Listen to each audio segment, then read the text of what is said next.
കർത്താവായ യേശുവിന് തുതി.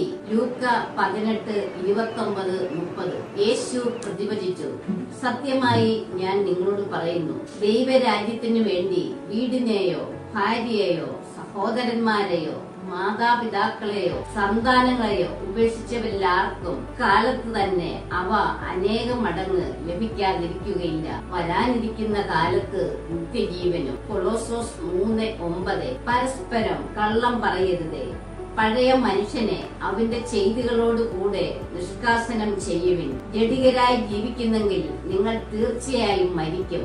എന്നാൽ ശരീരത്തിന്റെ പ്രവണതകളെ ആത്മാവിനാൽ നിഹനിക്കുന്നെങ്കിൽ നിങ്ങൾ ജീവിക്കും. കർത്താവ് അരുളിച്ചെയ്യുന്നു, നീ തിരിച്ചു വന്നാൽ എന്റെ സന്നിധിയിൽ നിന്നെ പുനഃസ്ഥാപിക്കാം. വിലകെട്ടവ പറയാതെ സദ്വചനങ്ങൾ മാത്രം സംസാരിച്ചാൽ നീ എന്റെ നാവ് പോലെയാകും. അവർ നിന്റെ അടുക്കിലേക്ക് വരും, നീ അവരുടെ അടുക്കിലേക്ക് മടങ്ങി പോവുകയില്ല.